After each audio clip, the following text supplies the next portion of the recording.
कि तेरे बाप के घर से क्या आया है, क्योंकि मेरी शादी जब हुई थी तो मेरे पापा ने कुछ भी ऐसा खास मतलब वो खर्च नहीं कर पाए थे, क्योंकि मेरे पापा बीमार रहते थे, उनके पास पैसा नहीं था कि वो दहेज दे सकें। ठीक है, तो मेरी शादी बिना दहेज की हुई है। तो इन लोगों को ये बुरा लगता था कि मेरे पति ने कैसे हामी भर दी एक ऐसी लड़की शादी करने के लिए, इसके घर से कुछ भी नहीं आया। ठीक है, मेरी शादी का जो भी खर्चा था, पार्टी हॉल का खर्चा है या खाने पीने का खर्चा, वो सब मेरे पति ने किया था, मेरे हस्बैंड संजीव अग्रवाल ने किया था। और इस बात की मैं रिस्पेक्ट करती हूँ आज भी कि बिना पैसे की उन्होंने शादी मुझसे की थी। मेरी मम्मी से उन्होंने कहा था कि जब तक मैं जिंदा हूँ आप चिंता मत करो, मैं सारा खर्चा उठाऊँगा। तो उन्होंने सब अरेंजमेंट किया था मेरे पति ने। ठीक है, इस बात से मेरे ससुराल वाले चिढ़ते थे कि ये लड़की जिसके घर से कुछ भी नहीं आया है, मेरे पति मेरा इतना पक्ष क्यों लेते हैं, मुझसे इतना प्यार क्यों करते हैं। मेरे पति एक हीरा आदमी थे, जितना प्यार उन्होंने मुझसे किया शायद कोई इस दुनिया में कोई मुझसे कभी नहीं कर पाएगा जितना प्यार मेरे पति ने किया। उन्होंने हमेशा मेरा साथ दिया, उन्होंने मुझे पढ़ाया लिखाया। मैंने MA BEd किया है इंग्लिश में, तो वो सारा कुछ मेरे पति ने कराया था। मेरे पति मुझे कॉलेज लेके जाते थे, मुझे लेने जाते थे, छोड़ने जाते थे। सारी फीस उन्होंने भरी मेरी BEd की। 1-1.5 लाख रुपये उस समय खर्च हुए थे। मेरे पास नहीं थे पैसे, मेरे पति ने मुझे दिए थे पैसे। MA किया, सब कुछ किया, हमेशा उन्होंने मुझे सपोर्ट किया। मेरे ससुराल वाले कहा इसे मत पढ़ा, ये तुझे छोड़ के भाग जाएगी, ऐसा मेरे पति को भड़काया। लेकिन मेरे पति ने कभी नहीं सुनी किसी की। उन्होंने कहा कि मैं पढ़ा रहा हूँ, तुमको क्या परेशानी है भाई, मैं पैसा खर्च कर रहा हूँ अपनी बीवी के ऊपर, तुमको क्या परेशानी है। उन्होंने मुझे पढ़ाया लिखाया, फिर मैंने जॉब की। मैं 15 साल से यहाँ जॉब कर रही हूँ बरेली में। ठीक है, और मैं एक सिंपल टीचर हूँ, ऐसा कुछ नहीं है जैसा इन्होंने उस कंप्लेंट में लिखा था। मेरा भगवान जानता है, मैं जानती हूँ, मेरे बच्चे जानते हैं, और मेरा पति जो ऊपर बैठा हुआ है ना वो भी जानता है। जो वो मुझे इतना टॉर्चर कर रहे हैं, इतना परेशान कर रहे हैं, मुझे जीने नहीं दे रहे हैं। मेरी बेटी की मानसिक हालत इतनी ख़राब हो गई है ये सब देख देख के। वो भी देख रही है कि 3 दिन से डेली पुलिस आ रही है, उसके दिमाग पर कितना बुरा असर हो रहा है ये मैं जानती हूँ। ठीक है, उसके बावजूद भी इनको चैन नहीं आ रहा है, ये लगातार कुछ ना कुछ हरकतें करे जा रहे हैं। 3 बार मेरे घर पे पुलिस आ चुकी है, रिटर्न में मेरे खिलाफ कंप्लेंट लिखवाई, और वो पुलिस वाले भी इनका साथ दे रहे थे। मेरे ऊपर चढ़ के आ रहे थे, चीख चिल्ला रहे थे थाने में, क्योंकि उस समय में वीडियो रिकॉर्ड नहीं कर पाई। मेरी बेटी ने वीडियो बनाने की कोशिश करी तो उन्होंने देख लिया और उसको बुरी तरह फटकारा कि तू वीडियो कैसे बना रही है। तो मैंने कहा मैंने ही इससे कहा है, क्योंकि मैं यहाँ अकेली हूँ, मेरे साथ कोई मर्द नहीं है। आप 4-5 पुलिस वाले हो, है ना, और ये दोनों भी मेरे खिलाफ हैं। तो आप लोग मिलकर मुझे मार भी सकते हो, मेरे साथ कुछ भी कर सकते हो, क्योंकि मैंने बहुत सारी सोशल मीडिया में बहुत सारी हरकतें पुलिस वालों की सुनी है कि वो थाने में बुलाकर क्या क्या करते हैं। मैं तो अकेली महिला हूँ, मुझे कैसे विश्वास करूँ आप पर। आप रात में मुझे बुला रहे, जबकि आपको कोई हक नहीं बनता रात में मुझे यहाँ बुलाने का। वहाँ कोई लेडी पुलिस नहीं थी, कोई कांस्टेबल नहीं थी, सारे मर्द थे। ठीक है, और वो मुझे डरा रहे थे, धमका रहे थे। जब मेरी बेटी को वीडियो उन्हें डांटा तो मैंने फ़ोन उनके हाथ में दे दिया। मैंने कहा आप डिलीट कर दो। मैंने सिर्फ अपनी जेठानी की वीडियो बना रही थी ये जानने के लिए, देखने के लिए कि ये क्या क्या बोल रही हैं अपनी सेफ्टी के लिए, और आपको लगता है मैं गलत करूँ तो आप डिलीट कर दीजिए। तो वो पुलिस वाला भड़क जाता है कि तुम्हारी हिम्मत कैसी है ये सब करने की।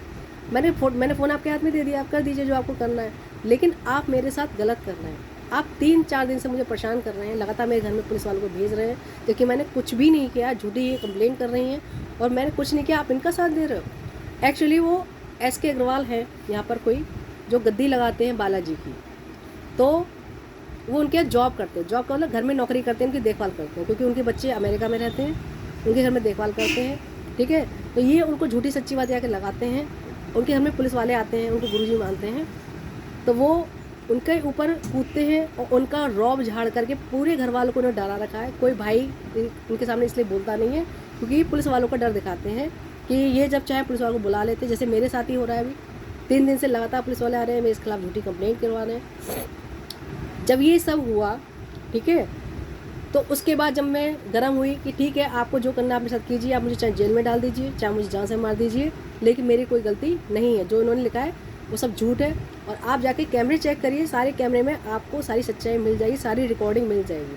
मैंने अब आपने तंग कर लिया, अब मेरी बारी है। मैं आपसे कोई बात नहीं करने वाली हूँ किसी पुलिस के पास। मैं सीधा कोर्ट केस करूँगी। जितना मुझे मेंटली टॉर्चर किया जा रहा है, मुझे और मेरी बच्ची को परेशान किया जा रहा है, मैं अब सीधा कोर्ट में ही मिलूँगी और सारी बातें मैं कोर्ट में ही करूँगी। मैं अब पुलिस चौकी में बात नहीं करूँगी। जब मैंने ऐसा कुछ कहा तो पता नहीं उन्होंने आपस में क्या बात करी। उसके बाद उन्होंने बोले, उन्होंने हमें वहाँ से जाने को कहा। उन्होंने कहा कि अब तुम दोनों जाओ यहाँ से। मेरी जेठानी से भी डांट के उन्होंने कहा कि जाओ यहाँ से, यहाँ शोर मचा रखा है, अपने घर में जाके अपना मामला सुलझाओ और भाग जाओ यहाँ से, ऐसा उन्होंने कहा। मैंने कहा मैं तो आई नहीं हूँ, आपने मुझे बुलाया, और मैं ऐसे कोई, अगर मैं झूठी होती तो मैं भाग जाती, डर जाती, कहीं छुप जाती, लेकिन मैं फ़ौरन आई हूँ, 1 घंटे से इनका वेट कर रही हूँ। ठीक है, मैं गलत नहीं हूँ, और आप जो 3 दिन से 4 दिन से मुझे परेशान कर रहे हो, अब मैं कंप्लेंट, क्या मैं सीधा अब या तो SSP ऑफिस जाऊँगी या DIG के पास जाऊँगी, या फिर मैं सीधा कोर्ट केस करूँगी अब। और अगर वहाँ भी मेरी नहीं हुई, मैं मुख्यमंत्री पोर्टल पर डालूंगी कंप्लेंट, और प्रधानमंत्री पोर्टल पर भी डालूंगी, ऐसा मैंने बोला। तो वो बोलते हैं मेरे जेठ रवि अग्रवाल कि अब छोड़ो, हम कुछ नहीं करना चाहते, ऐसा वैसा। मैंने कि इतना कुछ तो आपने मेरे साथ कर दिया ना, 3 दिन से आप मुझे पुलिस में बुला रहे हो, यहाँ मैं बैठी हूँ आधी रात, 10 बजे मैं आई हूँ वहाँ से, मैं यहाँ रात में बैठी हूँ, ठीक है, और आप मुझे तंग कर रहे हैं, आपको शर्म नहीं आती? मैं उस घर की बहू हूँ, मैं कोई भाग कर नहीं आई हूँ, मैं शादी करके आई हूँ 23 साल पहले, ठीक है, और आप लगातार मुझे 23 साल से टॉर्चर कर रहे हो। मैं अगर आपकी हरकतें बताऊँगी तो सबकी आँखें खुल जाएंगी, आप क्या क्या उस मकान में किया करते थे, ठीक है। इसलिए मेरा मुंह मत खुलवाइए और मुझे इतना परेशान मत करिए कि मुझे मजबूर मत करिए कि फिर मैं कुछ आपके खिलाफ़ करूं। आप मेरे घर पे 3 दिन से पुलिस, आपको शर्म नहीं आती है? हम माँ बेटी वहाँ पे रहते हैं अकेले, पति मेरा है नहीं, और आप मुझे लगातार परेशान करे जा रहे हो। मेरे कोई आगे पीछे नहीं, कोई सहारा देने वाला नहीं है। अभी आज भी मैं पुलिस चौकी में अकेले गई हूँ, मेरे साथ कोई नहीं था, मैं बिल्कुल अकेले थी, ठीक है।